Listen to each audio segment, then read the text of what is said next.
This is the real victory. The religion of Allah will be practiced wherever there is night and wherever there is day. Every single city I am going to, every single community, every single masjid, it is jam-packed with musallin. Alhamdulillah, alhamdulillah, alhamdulillah. I had wanted to talk to you about a nice, beautiful, spiritual talk, a reminder of a tafsir, some type of balagha, nukat, something. But wallahi, the events of the last day or two have clouded my mind and all of our minds. And we are so frustrated at the reality of our situation, the global situation. And here we see yet another non-ending war, yet another senseless invasion, yet another bombing campaign, yet another innocents that are going to die and be killed. And wallahi, it's just so sad to see this reality. Muslim nation fighting Muslim nation. La hawla wa la quwwata illa billah. Two countries, both of which have Islamic Republic in their titles. And they're going to war out of all the months of the year in this very month. La hawla wa la quwwata illa billah. Muslim lands acting as bases to use so that superpowers can attack yet other Muslim lands. Ila Allahi al-mushtaka wa hasbunallahu wa ni'mal wakil. Today I don't want to talk about geopolitics, wallahi. I don't. So I will not go down that route. I will simply say, though, that geopolitically speaking, at least one major benefit, our own peoples know that this is a lie that is being sold to them. 25 years of non-ending wars, $7.5 trillion, countless millions of lost lives. Even our peoples, even this greater country, the people here know that there is no reason to go to war with yet another Middle Eastern regime. So many people are predicting this is the last time that our country will be used, because it is being used by Israel, by those other lobbies that are there. This seems to be the last time this will happen. That is the silver cloud, inshallah ta'ala, the light at the end of the tunnel. But today I don't want to go too much geopolitics after Ramadan, inshallah. But I will tap into this from a religious sentiment. Because yes, we feel a sense of sadness, a sense of dread, a sense of genuine pain in our hearts. I want to remind you though, that real izzah, real strength is not demonstrated by the technology of weapons, nor by the number of digits of the GDP. This is not real izzah and strength. Let us go back to the seerah. Let us go back to Mecca when the Sahaba were being persecuted, when Ammar ibn Yasir saw his own parents killed, when Bilal was being dragged through the streets of Mecca. And the Sahaba came to the Prophet sallallahu alaihi wasallam. Ya Rasulullah, ala tad'u Allah lana, ala tastansir lana. Ya Rasulullah, why aren't you asking Allah to get rid of all of this? Make dua. Make dua that Allah's nasr, Allah's victory comes now. They were thinking of civilizational victory. And yes, that is a victory, but that is not the main victory. Please don't misunderstand me. We also want civilizational victory. But there is a victory that is bigger and more important than GDP. It is more important than technology. And that is what our Prophet ﷺ reminded them. When they came to him, frustrated, irritated, Ya Rasulullah, do something. Ya Rasulullah, we're being killed. The Prophet ﷺ, his face changed. He became angry. And he was resting with the Kaaba on his back. He came forward and he said, are you in doubt as to this promise? Do you doubt the promise of Allah? Then notice what he said. لَيَبْلُغَنَّ اللَّهُ هَذَا الْأَمْرِ. Allah subhanahu wa ta'ala will make sure that this religion is going to spread. مَا بَلَغَ اللَّيْلُ وَالنَّهَارِ. This religion will spread wherever there is night and wherever there is day. This is the real victory. The religion of Allah will be practiced wherever there is night and wherever there is day.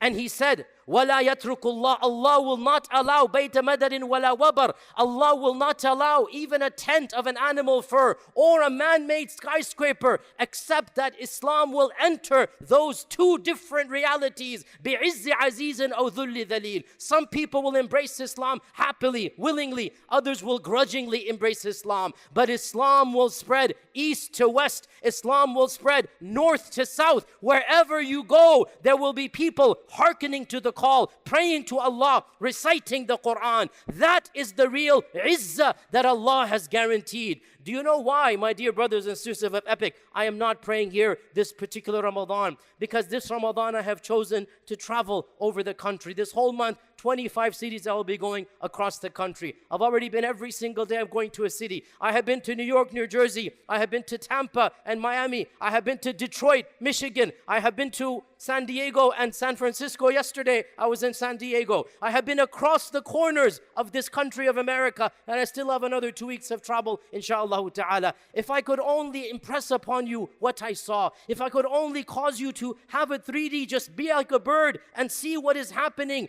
Every single city I am going to, every single community, every single masjid, it is jam-packed with musallin. Wherever I go, there are parking problems. There are men, women, children, there are youth, there are teenagers, jam-packed, row after row, praying 820 rak'at, reciting an entire juz of the Quran, attending fundraiser after fundraiser. Not one day, an entire month that they are doing this. Subhanallah. This is what you call power. This is what you call izzah. What other civilization, what other strength, what other religion can claim to have this level of strength? The entire world is right now hearkening to the call of Allah. The entire 1.5 billion Muslims are abstaining from food and drink. They are standing in qiyam. They're listening to the Quran being recited. There is no power on earth that is more powerful than the power of the Ummah of the Prophet sallallahu alaihi wasallam. This is the real izzah and power. Not GDP, not technology, not weaponry, not bombs. Yes, we hope one day, inshallah ta'ala, the Ummah has all of those other strengths as well. But the real strength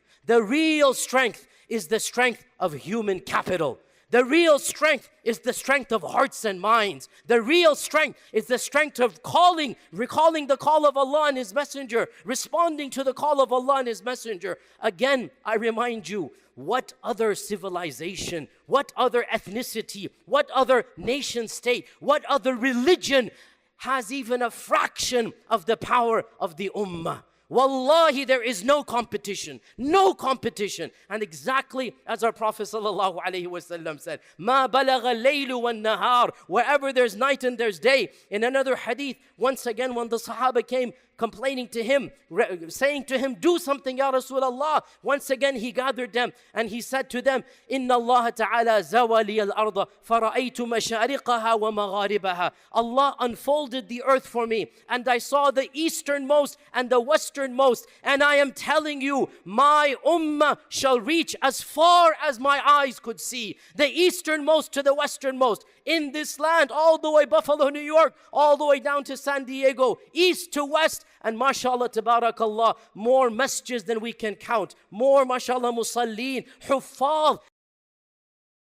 This really made my heart so happy. Every masjid I'm going to, it's not like when I was a teenager in the 80s and 90s. The world has changed. Every masjid has professional qurra, beautiful tilawah. You love to pray behind them. This is what you call izzah. This is what you call power. So my message to you today is very simple. وَلَا تَهِنُوا وَلَا تَحْزَنُوا وَأَنْتُمُ الْأَعْلَوْنَ. Do not give up. Do not be fatigued. Do not despair. The ummah is good. The ummah is alive. How can it not be alive? This is the ummah of the Prophet sallallahu alaihi wasallam. We are the best ummah. Kuntum khayra ummah. This is the ummah of the Quran. This is the ummah that Allah has chosen. ثُمَّ اصْطَفَيْنَا مِنْ عِبَادِنَا. Allah says we have chosen the people to be the recipients of this book. Allah has chosen us. وَلَقَدْ آتَيْنَاكَ سَبْعًا مِنَ الْمَثَانِ وَالْقُرْآنِ الْعَظِيمِ. Your whole lecture series is about Surah Fatiha. Allah says, I chose you to be the recipients of Surah Al-Fatiha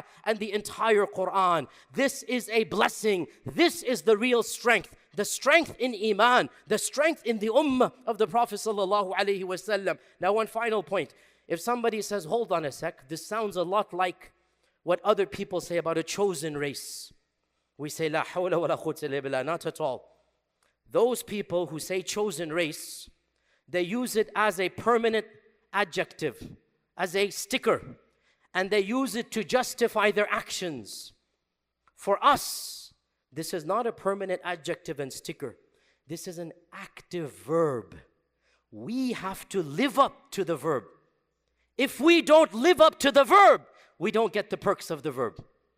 Do you see the big difference? The other group, they take it as a permanent sticker, an adjective, and they use it to justify their actions. We are the chosen, we can do whatever we want. We never say this. Rather, we say, these are the characteristics of the believers. If you want the perks, you have to live up to those characteristics. Your actions have to live up to the characteristics of Iman. If you live up to those characteristics, if you pray, fast Ramadan, stand in Qiyam, attend the Taraweeh, follow the commandments, obey the Prophet sallallahu alaihi wasallam, then and only then do you get to claim kuntum khayra ummatin ukhrajat lin-nas. But وَإِن تَتَوَلَّوْا يَسْتَبْدِلْ قَوْمًا غَيْرَكُمْ. If you don't live up to the teachings and you turn your back, it doesn't matter if your father named you Mustafa, Ahmed, Muhammad, or Fatima, Amina. It doesn't matter if your passport says Muslim. If you turn away in your actions from the teachings, then none of these perks apply to you. So I say to you, cheer up. Wallahi, things are depressing, but alhamdulillah, overall, ما ودعك ربك وما قلى وللآخرة خير لك من الأولى. We have Allah, we have the Quran, we are the Ummah of the Prophet sallallahu alaihi wasallam. Like the Prophet said to Umar ibn al-Khattab after the defeat of Hudaybiyah, after the defeat of Uhud, memorize this. When Abu Sufyan said, we have one and we have this and we have that, what did the Prophet say? Go respond to him, go tell him. What should I say, Ya Rasulullah? Say, Allahu Mawlana wala Mawla lakum. Allah is our Mawla. You don't have any Mawla. This is our Izzah. This is our civilizational strength. This is how we're going to rise. We have Allah. They don't have Allah. And that's all that we need. وَكَفَى بِاللَّهِ حَسِيبًا وَجَزَاكُمُ اللَّهُ خَيْرًا.